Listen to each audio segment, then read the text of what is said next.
إن الحمد لله نحمده ونستعينه ونستغفره ونعوذ بالله من شرور أنفسنا وسيئات أعمالنا من يهده الله فلا مضل له ومن يضلل فلا هادي له أشهد أن لا إله إلا الله وحده لا شريك له وأشهد أن محمدا عبده ورسوله يا أيها الذين آمنوا اتقوا الله حق تقاته ولا تموتن إلا وأنتم مسلمون يا أيها الناس اتقوا ربكم الذي خلقكم من نفس واحدة وخلق منها زوجها وبث منهما رجالا كثيرا ونساء واتقوا الله الذي تساءلون به والأرحام إن الله كان عليكم رقيبا يا أيها الذين آمنوا اتقوا الله وقولوا قولا سديدا يصلح لكم أعمالكم ويغفر لكم ذنوبكم ومن يطع الله ورسوله فقد فاز فوزا عظيما أما بعد فإن خير الحديث كتاب الله وخير الهدي هدي محمد صلى الله عليه وسلم وشر الأمور محدثاتها وكل محدثة بدعة وكل بدعة ضلالة وكل ضلالة في النار. حاضرین جمعہ اور پردہ نشین خواتین اسلام، اللہ سبحانہ و تعالیٰ کی توفیق اور اس کے فضل و کرم سے ہم مسلمان ہیں. اللہ تعالیٰ ہمیں شعور عطا فرمائے، اخلاص عطا فرمائے. اللہ سبحانہ و تعالیٰ کا یہ جو دین ہے اسلام، اللہ تعالیٰ نے اس کی تعلیمات میں اتنی بلندی رکھی ہے اور اس قدر عالی سوچ اللہ رب العالمین نے اس دین میں رکھی ہے کہ اس دین کو قبول کرنے کے بعد، اس دین کو پڑھنے کے بعد، پڑھانے کے بعد ایک انسان میں فطری طور پر اس کی سوچ بلند ہو جاتی ہے، اس کی طبیعت میں بہت اٹھان آتی ہے. اللہ سبحانہ و تعالیٰ کے دین کو قبول کرنے کے بعد انسان کی طبیعت میں گراوٹ آئے، سطحیت ہو، اس کی سوچ چھوٹی ہو جائے، اس کے خیالات چھوٹے ہوں، ایسے ناممکن ہے. اللہ رب العالمین نے اس کے دین میں ایسی بات رکھی ہے. ایسی بہت ساری خصوصیتیں ہیں جو انسان کو نمایاں کرتی ہیں، بڑا کرتی ہیں. اور ایک غیر مسلم بھی، ایک کافر بھی، اگر اس میں یہ صفات ہو تو لوگ اس کو پسند کرتے ہیں. لیکن ایک بات اگر ایک مسلمان کی ہو تو اس میں وہ آ جانی چاہیے. نہیں ہے تو اس کو کمانا چاہیے، محنت کرنا چاہیے، اکتساب کر کے لانا چاہیے اور اپنی طبیعت کو بدلنی چاہیے. بہت ساری خوبیاں ہیں، ان میں سے ایک خوبی سے متعلق آج میں آپ کے سامنے ذکر کروں گا. وہ ہے ایک مسلمان کو بہت خوددار ہونا چاہیے. اس کے معاملے بہت اونچے ہونے چاہیے. اس کا جیب خالی ہو نہ ہو، اس کا ہاتھ ہمیشہ اوپر رہنا چاہیے. مانگنے کی طبیعت نہیں ہونی چاہیے. قرض سے بھی آدمی بچے. یہ ایک اچھی صفت ہے اور بہت عمدہ صفت ہے، اس کو اپنی طبیعت میں لانا چاہیے. اللہ رب العالمین نے قرآن مجید میں اہل ایمان کی جو صفات بیان فرمائی ہیں، ان میں سے اس صفت کو بھی اللہ رب العالمین نے بیان کیا. آپ سورۃ البقرہ اٹھا کے دیکھیں. آپ سورۃ البقرہ کا جو اواخر کا جو حصہ ہے، جس میں اللہ رب العالمین نے صدقات پر، خیرات پر، زکوٰۃ کی ادائیگی پر جہاں اللہ رب العالمین نے ابھارا، وہیں پر اللہ سبحانہ و تعالیٰ نے کہا للفقراء الذین احصروا فی سبیل اللہ لا یستطیعون ضربا فی الارض یحسبهم الجاہل اغنیاء من التعفف تعرفهم بسیماهم لا یسألون الناس الحافا وما تنفق من خیر فإن اللہ به علیم. اللہ تعالیٰ نے کہا کہ صدقات کا جو مال ہے، جو صدقات و خیرات ہیں، یہ تو ان فقیروں کو دینا چاہیے جو لوگ اللہ کے دین میں اتنے مشغول ہیں. الذین احصروا فی سبیل اللہ لا یستطیعون ضربا فی الارض. اللہ کے دین کی نشر و اشاعت میں، اللہ کے دین کو پڑھنے پڑھانے میں اتنے منہمک ہیں، اتنے مشغول ہیں کہ وہ اپنے بیوی بچوں کے لیے پالنے کا کوئی ذریعہ ان کے پاس نہیں ہے، وقت ان کے پاس نہیں ہے، وہ جا نہیں سکتے. اگر چلے جائیں تو اللہ کے دین کی خدمت جس انہماک سے ہونی چاہیے وہ نہیں ہو پائے گی. تو اللہ رب العالمین نے کہا کہ ان کو دینا چاہیے.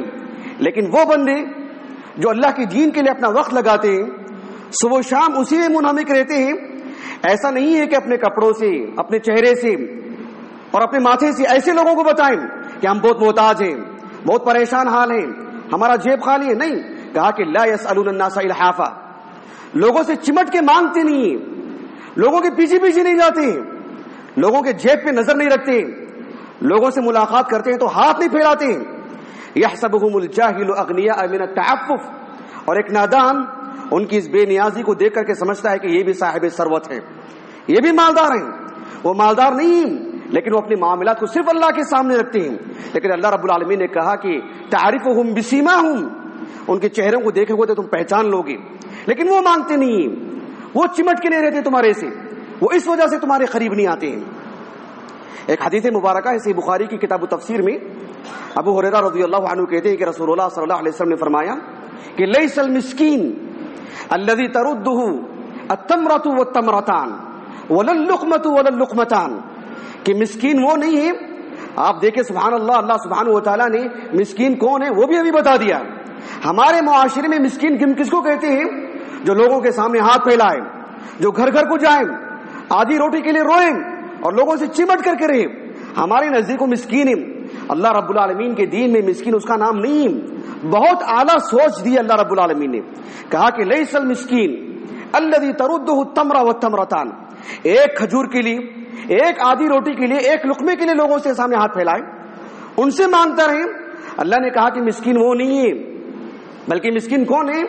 رسول اللہ صلی اللہ علیہ وسلم نے فرمایا انما المسکین الذی یتعفف، مسکین تو وہ ہے جو لوگوں سے مانگنے سے بچتا ہے، لوگوں کے سامنے کبھی ہاتھ نہیں پھیلاتا ہے.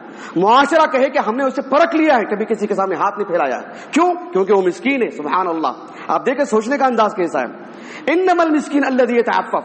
ابو ہریرہ نے کہا رضی اللہ عنہ اقرؤوا ان شئتم، اس حدیث مبارکہ کہ اگر تم تفسیر دیکھنا چاہتے ہو، اس کی تفصیل دیکھنا چاہتے ہو اور کلام اللہ میں اس کو دیکھنا چاہتے ہو، کہا کہ اس آیت کریمہ کو پڑھو، لا يسألون الناس الحافا.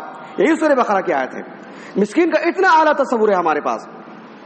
رسول اللہ صلی اللہ علیہ وسلم صحابہ کی جہاں عقیدے کی تربیت کی کہ اللہ کے ساتھ کیسا معاملہ ہونا چاہیے، ایمان کیسا ہونا چاہیے، اندرون کیسا ہونا چاہیے، عبادتیں کیسی ہونی چاہیے، وہیں پر معاملات کیسے ہونے چاہیے، اس کی بھی تربیت کی اللہ کے رسول نے صلی اللہ علیہ وسلم. نبی کریم صلی اللہ علیہ وسلم کے ایک صحابی ابو سعید الخدری رضی اللہ عنہ، صحیح بخاری کی حدیث ہے کتاب الزکات کی، وہ کہتے ہیں کہ رسول اللہ صلی اللہ علیہ وسلم کے پاس کچھ انصاری لوگ آئے اور آ کر کے آپ سے سوال کیا اور آپ نے دے دیا ان کو. دوبارہ آئے، دوبارہ مانگا، دوبارہ بھی دے دیا، پھر آئے اور اتنا دے دیا کہ رسول اللہ صلی اللہ علیہ وسلم کے پاس جو کچھ تھا حتی نفد ما عنده، جو کچھ تھا سب ختم ہو گیا اللہ کے رسول کے پاس صلی اللہ علیہ وسلم. آپ نے دیکھا کہ لوگوں کی حرص ختم نہیں ہوئی، پھر مانگنے والی بات آ رہی.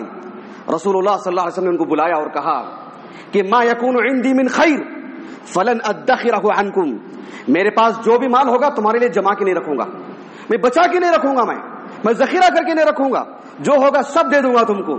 لیکن سنو ایک نصیحت کر دیتا ہوں. رسول اللہ صلی اللہ علیہ وسلم نے ان کو نصیحت کی اور کہا کہ من یستعفف یعفہ اللہ ومن یستغنی یغنیہ اللہ ومن یتصبر یصبرہ اللہ.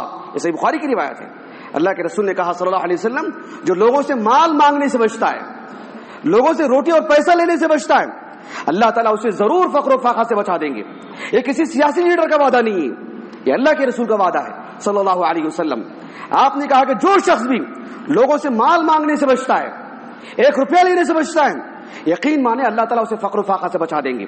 اور ومن یستغنی یغنیہ اللہ، جو اللہ سے بے نیاز، جو اللہ سبحانہ و تعالیٰ کی خاطر لوگوں سے بے نیاز ہونا چاہتا ہے، لوگوں کی جیب پہ نظر نہیں رکھتا ہے، اللہ کے لیے ملتا ہے، خلوص سے ملتا ہے، کسی مقصد کے تحت نہیں ملتا ہے، یغنیہ اللہ، اللہ تعالیٰ اسے ضرور بے نیاز کر کے رکھیں گے، اسے کبھی محتاج نہیں بنائیں گے رب العالمین.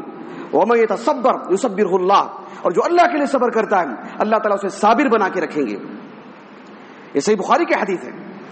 نبی کریم صلی اللہ علیہ وسلم نے کیسے کیسی تربیت کی دیکھیں سبحان اللہ.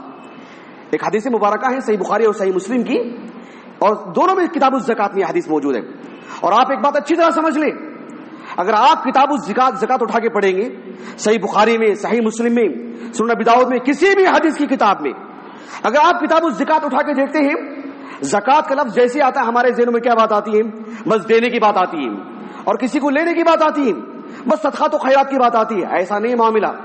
کتاب الزکات اٹھا کے دیکھیں آپ کو بیک وقت دو باتیں ملیں گی. آپ کو ایک بات آپ کو دینے والوں پر ابھارنے کی بات آئے گی، اور دوسری بات اللہ سبحانہ و تعالیٰ کی طرف سے رسول اللہ کو ایسا پیغام دیا گیا ہے صلی اللہ علیہ وسلم کہ جس کا جیب خالی ہے، جس کے ہاتھ خالی ہیں، جس کے چولہے بجھ گئے، کہا کہ وہ صرف اللہ سے مانگے، بندوں سے نہیں.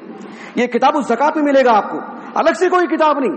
کتاب الزکات اٹھا کے پڑھیں گے آپ کو بے نیازی کی باتیں ملیں گی، آپ کو للہیت کی باتیں ملیں گی، آپ کو قناعت کی باتیں، کفایت شعاری کی باتیں ملیں گی آپ کو. نبی کریم صلی اللہ علیہ وسلم کے ایک صحابی عبداللہ بن عمر رضی اللہ عنہما وہ کہتے ہیں کہ اللہ کے رسول منبر پر کھڑے ہوئے تھے، وهو يذكر الصدقہ والتعفف عن المسألہ. رسول اللہ صلی اللہ علیہ وسلم منبر پر کھڑے ہو کر کے بیک وقت دو باتیں آپ نے بیان فرمائیں. ایک صدقہ کرنے پر ابھارا آپ نے، اور غریبوں سے متعلق کہا کہ تم بندوں سے کبھی نہیں مانگو گے، تم لوگوں سے کبھی نہیں مانگو گے. نبی کریم صلی اللہ علیہ وسلم نے فرمایا کہ الید العلیا خیر من الید السفلی، اوپر والا ہاتھ نیچے والے ہاتھ سے بہتر ہے. الید العلیا المنفقہ، کہا کہ اوپر والا ہاتھ خرچ کرنے والا ہاتھ ہوتا ہے، وہ السفلی السائلہ، اور نیچے والا ہاتھ مانگنے والا ہاتھ ہوتا ہے. اسلام نے مالدار ہو غریب ہو ایک ہی سبق دیا ہے کہ ہاتھ اوپر ہو ہمارا.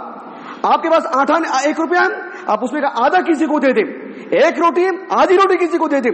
1 روٹی کی بنیاد پر دوسری روٹی کسی سے نہ مانگیں. ہاتھ ہمیشہ اوپر رہے. نیچے والے ہاتھ کی اسلام نے کبھی حوصلہ افزائی نہیں کی. اللہ کے رسول صلی اللہ علیہ وسلم نے صحابہ کی جس انداز میں تربیت فرمائی. ایک صحابی رسول ہیں عبداللہ بن عمرو بن عاص رضی اللہ عنہما، صحیح مسلم کی حدیث ہے. اللہ کے رسول صلی اللہ علیہ وسلم کچھ باتیں بہت کہتے تھے اور ہمیشہ کہتے تھے. اور میں سے ایک بات یہ بھی تھی کہ آپ صلی اللہ علیہ وسلم نے فرمایا یعنی قد افلح من اسلم ورزق کفافا وقنعه اللہ بما آتاہ، کہ وہ شخص بہت کامیاب ہے، وہ شخص کامیاب ہو چکا ہے. کامیابی اس کا سرمایہ ہے، جو اللہ سبحانہ و تعالیٰ نے اس کے لیے جتنا لکھا ہے، جو اللہ نے اسے عطا کیا ہے، اس کی زندگی پوری ہو جاتی ہے، اس کے مسائل نمٹ جاتے ہیں. اس کی مسائل، اس کی بیوی کے مسائل، اس کے بچوں کے مسائل، اور جو اس کی کفالت میں ہے سب کے لیے وہ آسانی سے کر دیتا ہے. اور اللہ رب العالمین نے اس کی جیب میں جتنا ڈالا ہے وہ اسی کے مطابق زندگی گزارتا ہے، دوسروں کے جیب میں نظر نہیں ڈالتا ہے. اگر ایسا شخص ہو تو اللہ کے رسول نے کہا کہ قد افلح، یعنی سرمایہ ہے اس کا، پونجی ہے اس کی زینت ہے، اس کا جمال ہے کہ اللہ رب العالمین نے اسے کامیابی عطا کر دی. اور یہ بہت بڑی بات ہے. نبی کریم صلی اللہ علیہ وسلم نے کسی بھی شخص کو کتنا ہی غریب کیوں نہ ہو، اس نے لوگوں سے مانگا ہو، آپ نے اس کی ہمت کو توڑا ہے، آپ نے اس کے حوصلے کو شکن کیا ہے آپ نے، اور آج اس کے خیالات کو بلند کیا ہے آپ نے کہ مانگنا نہیں چاہیے. آپ جھاڑو دے لیں یہ آپ کے لیے اچھا ہے، لیکن گیٹ کے پاس کھڑے ہو کے نہ مانگے. آپ یہ تعلیم دیتا ہے اسلام. نبی کریم صلی اللہ علیہ وسلم کے ایک صحابی زبیر ابن عوام رضی اللہ عنہم، وہ کہتے ہیں کہ رسول اللہ صلی اللہ علیہ وسلم، صحیح بخاری کی حدیث ہے کتاب الزکات کی، آپ تصور کر کے دیکھیں کتاب الزکات کے اندر یہ حدیث موجود ہے. زکات کا جو معاملہ آتا ہے اس میں اگر اس طرح کی باتیں ہوں تو اسلام کا آپ اسلام کی سوچ دیکھیے. آپ رسول اللہ صلی اللہ علیہ وسلم نے فرمایا لَأَن يَأْخُذَ أَحَدُكُمْ حَبْلًا، چاہیے کہ ایک شخص اپنے ہاتھ میں ایک رسی لے لے، جو اس کے پاس رسی موجود ہے، رسی خرید لے اپنے کہیں سے اور رسی لے کے جائیں. فَيَأْتِيَ بِحُزْمَةِ حَطَبٍ، رسول اللہ صلی اللہ علیہ وسلم نے فرمایا کہ وہ جنگل میں جائیں، لکڑیاں کاٹیں اور اپنی پیٹھ پر ڈھو کر کے لاد کر کے آئیں اور اس کو فَيَبِيعَهَا، اور بیچ دیں اس کو. اور رسول اللہ صلی اللہ علیہ وسلم نے فرمایا فَيَكُفَّ اللَّهُ بِهَا وَجْهَهُمْ خَيْرٌ لَهُ مِنْ أَنْ يَسْأَلَ النَّاسِ فَأَعْطَوْهُمْ أَوْ مَنَعُوهُ، کہ اس کے لیے وہ بہت بہتر ہے کہ وہ لکڑیاں کاٹ کے لا کے بیچے. اللہ تعالیٰ اس کے چہرے کو رسوا ہونے سے لوگوں کے سامنے بچائے گا. اس کے لیے بہت بہتر ہے کہ وہ جھاڑو دے لے، بہت بہتر ہے کہیں پوچھا لگا دے، یہ اس کے لیے بہتر ہے بنسبت اس کے کہ وہ لوگوں کے سامنے ہاتھ پھیلائے. ایک آدمی 1 روپیہ دیتا ہے اور دوسرا آدمی جانے کے لیے کہہ دیتا ہے، یہ اس کے لیے ذلت ہے، رسوائی ہے. یہ معمولی بات نہیں، یہ بہت بڑی بات ہے کہ اللہ کے رسول کے زمانے میں غریبی نہیں تھی، فقر و فاقہ نہیں تھا، بہت فقر و فاقہ تھا. نبی کریم صلی اللہ علیہ وسلم مسجد نبوی میں بیٹھے ہوئے تھے. سنن نسائی کی حدیث بسند صحیح، عائذ ابن عمرو رضی اللہ عنہ رسول اللہ کے زمانے میں چھوٹے بچے تھے صلی اللہ علیہ وسلم، بہت بعد میں انتقال ہوا ان کا 61 ہجری کو. وہ کہتے ہیں کہ رسول اللہ صلی اللہ علیہ وسلم کے ساتھ ہم بیٹھے ہوئے تھے، ایک آدمی آیا مسجد کے اندر اور آپ سے سوال کیا، آپ کے سامنے ہاتھ پھیلایا، آپ نے کچھ دے دیا اس کو، اور جیسے وہ مسجد کی دہلیز کے پاس پہنچا، دروازے سے نکلا، رسول اللہ صلی اللہ علیہ وسلم نے فرمایا لو تعلمون ما فی المسئلہ، لوگوں کے مانگنے سے، لوگوں کے سامنے ہاتھ پھیلانے سے اس دنیا میں بھی آخرت میں بھی اس کی جو رسوائی ہونے والی ہے، اس کی جو ذلت ہونے والی ہے اور اس پر جو پکڑ ہونے والی ہے، اس نے اپنی جو حیثیت گرایا اس وجہ سے. کہا کہ اگر آپ کو معلوم ہو جائے اس میں کتنی برائی ہے، کتنی قباحت ہے. آپ صلی اللہ علیہ وسلم نے فرمایا ما مشى احد الى احد ان يسأله شيئا، کوئی بھی شخص کسی کے سامنے کبھی سوال کرنے کے لیے نہیں جائے گا، مانگنے کے لیے کبھی نہیں جائے گا. وہ کسی اور کام کے لیے جا سکتا ہے، مانگنے کے لیے کبھی نہیں جا سکتا ہے. لیکن لوگوں کو پتا نہیں اس میں کتنی رسوائی ہے، اس میں کتنی ذلت ہے. اللہ نے ہمیں انسان بنایا ہے، وَلَقَدْ كَرَّمْنَا بَنِي آدَمَ، اپنے چہروں کو رسوا نہیں کرنا چاہیے، اپنے چہروں پہ داغ نہیں لانا چاہیے، اپنی شخصیت کی عزت کرنی چاہیے.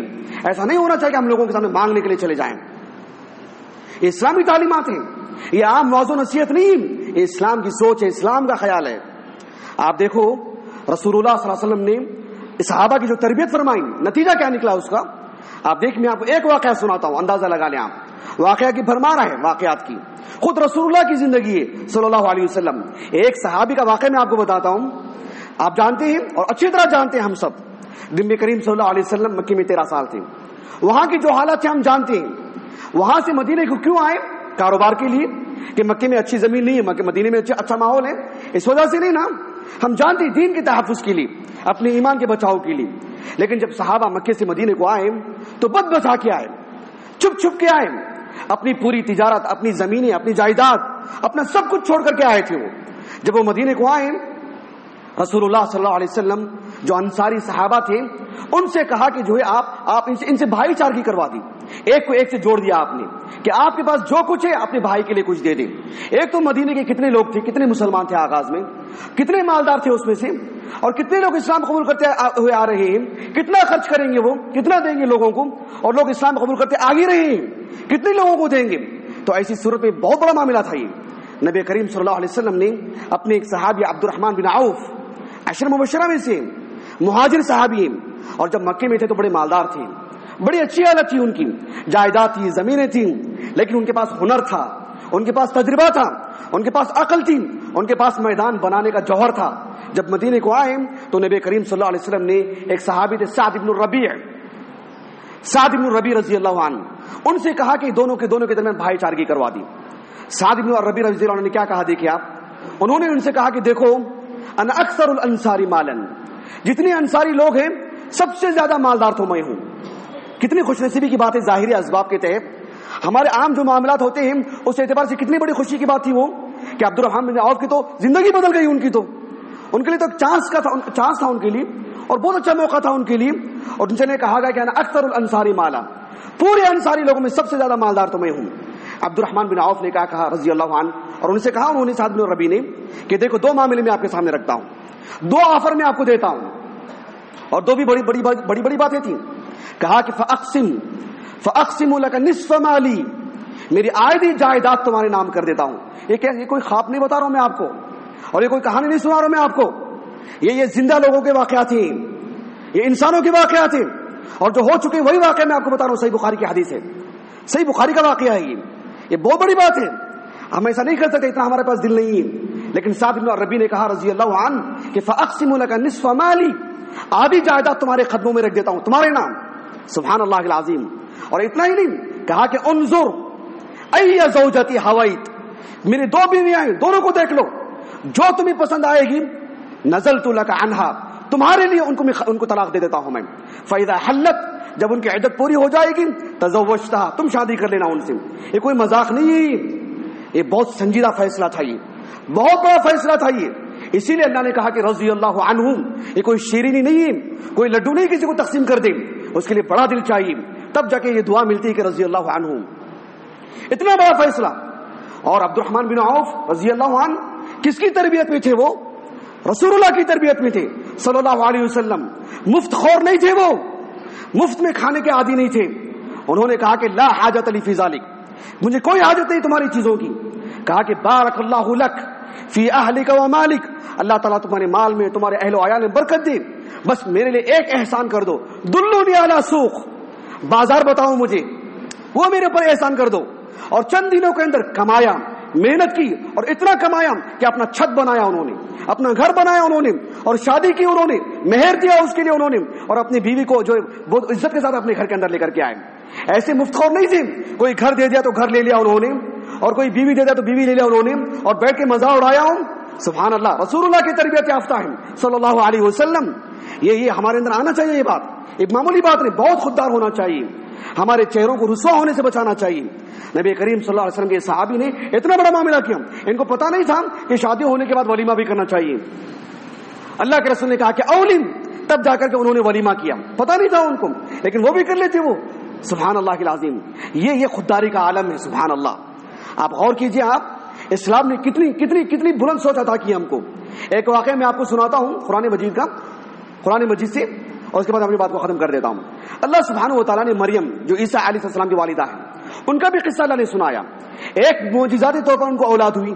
ہم جانتے ہیں اللہ رب العالمین نے فرمایا فحملته فانتبذت به مكانا قصيا فأجاءها المخاض إلى جذع النخلة قالت يا ليتني مت قبل هذا وكنت نسيا منسيا فناداها من تحتها ألا تحزني قد جعل ربك تحتك السريا وهزي إليك بجذع النخلة تساقط عليك رطبا جنيا.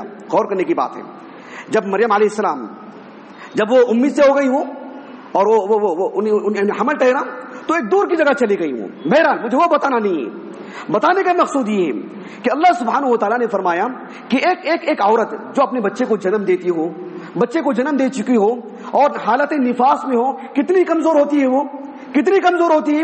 لیکن دیکھو رب العالمین نے کیا فرمایا کہ ایک جو کھجور کا جو درخت تھا, ہمارے معاشرے میں کھجور کے درخت نہیں, سمجھنا آسان نہیں ہوتا ہے. آپ فوٹو میں بھی دیکھیں تو ایک اندازہ لگا سکتے ہیں, لیکن اگر آپ سامنے سے دیکھیں اور جو لوگ عرب جا کر کے آئے ہوں انہیں تو اچھی طرح اندازہ ہوگا کہ کھجور کا درخت کتنا مضبوط ہوتا ہے, اور بالخصوص اس کا جو آخری حصہ جو ہوتا ہے, اس کا جو تنا ہوتا ہے, اتنا مضبوط کہ ہٹے کٹے اگر 10-20 مرد بھی مل جائیں اسے ہلا نہیں سکتے. آسان معاملہ نہیں, یہ میں فرضی بات نہیں کر رہا ہوں, آپ تجربہ کر کے دیکھ لیں, یا کہ جو تجربہ کیا ان سے سن لیں. آپ جو کھجور کا جو تنا ہوتا ہے اسے 10-20 مرد مل کر کے ہلا نہیں سکتے ہیں اس کو. 6 جائے کہ ایک عورت جو کہ حالت نفاس میں ہو, بچے کو جنم دے چکی ہوں, کتنی کمزور ہوتی ہے, وہ ذرا سی حرکت نہیں کر سکتی ہے.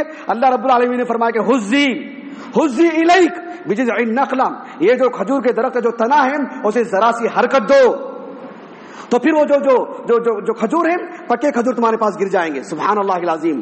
کیا وہ کھجور ایسے نہیں گر سکتے تھے؟ ان کے لیے اللہ نے معجزاتی طور پر اولاد دی ان کے لیے پانی کا چشمہ جاری کیا, ان کے لیے کھجور کا درخت ہے, تو کیا کھجور نہیں گر سکتے تھے ان کے لیے؟ لیکن کہا کہ ایسی مفت خوری کا جذبہ نہیں ہونا چاہیے, مفت خوری کا معاملہ نہیں ہونا چاہیے. تمہاری جانب سے بس ہاتھ ہلا دو, بس ذرا سی حرکت دے دو. ایسا بھی نہیں ہونا چاہیے کہ بیٹھے رہیں اور تمہارے پاس کھجور آ جائیں. سبحان اللہ العظیم. آپ اندازہ لگا رہے ہیں, آپ یہ کون ہے جانتے ہیں آپ؟ یہ مریم ہے, یہ وہی مریم ہے جن کے بارے میں رب العالمین نے فرمایا سورۃ آل عمران میں کلما دخل علیہا زکریا المحراب وجد عندها رزقا قال یا مریم انى لك هذا قالت هو من عند الله ان الله يرزق من يشاء بغیر حساب. جب وہ زکریا علیہ السلام کی کفالت میں تھیں تو جب زکریا ان کے پاس آتے علیہ السلام, ان کے پاس روزی روٹی دیکھتے, کون لا کر کے دیتا تھا ان کو؟ کیا مریم اس وقت چلتی پھرتی نہیں تھی؟ چلنا پھرنا نہیں آتا تھا ان کو؟ اپنے ہاتھ سے پکا نہیں سکتی تھی, وہ سب کچھ کر سکتی تھی, لیکن اعزاز اللہ نے اکرام کیا ان کے ساتھ, اعزاز کیا ان کے ساتھ کہ ان کے لیے روزی روٹی پہنچائی. لیکن یہاں وہ ظاہری طور پر اپنا فیصلہ کھو چکی ہے, وہ کیا کرنا ہے پتا نہیں ان کو. ایسے میں مفت خوری کا ذہن آ سکتا ہے. اللہ نے کہا کہ حزی الیک بجذع النخلہ, حزی الیک بجذع النخلہ, ذرا سی حرکت دے دو تو تمہارے لیے وہ ہو جائیں گے, ورنہ مفت خوری کا معاملہ نہیں آنا چاہیے. عربی زبان میں حزہ, یہ جو ہاں ہے نا, ہاں اگر اس کے ساتھ زائے کے ساتھ آئے تو اس کے معنی آتے ہیں ہلکی سی حرکت دینا. وہی حمزہ سے آتا ہے تو پھر بہت زور سے حرکت دینا. انا ارسلنا الشیاطین علی الکافرین تعزهم عزا. وہ تو بالکل طغیانت پھیلا دیتے ہیں شیطان, ہلا کے رکھ دیتے ہیں انسان کو زور سے. وہ تو عزا ہے, یہ تو حزہ ہے, یعنی ہلکے سے حرکت دینا, یعنی اپنی جتنی طاقت ہے اتنی طاقت کا استعمال کرو. یہ معمولی بات نہیں ہے, اس سے ہماری ذہنی تربیت ہونی چاہیے. اللہ سبحانہ و تعالی ہمیں خوددار بنائے. اللہ رب العالمین ہمیں اپنے پیروں پر کھڑا ہونے کا مستحق, کھڑے ہونے کی طاقت عطا فرمائے. اللہ سبحانہ و تعالی ہمیں اپنے معاملات کو, چاہے وہ ہمارا جسمانی ہو, ہمارا ذہنی ہو, ہمارے بیوی بچوں کا ہو, ہمارا معاشرتی معاملہ ہو, ہمارے ملک کا معاملہ ہو, جو بھی معاملہ ہو, اللہ کے سامنے رکھنے, البتہ اسباب اختیار کرنے کے اللہ ہمیں توفیق عطا فرمائے. وآخر دعوانا الحمدللہ رب العالمین.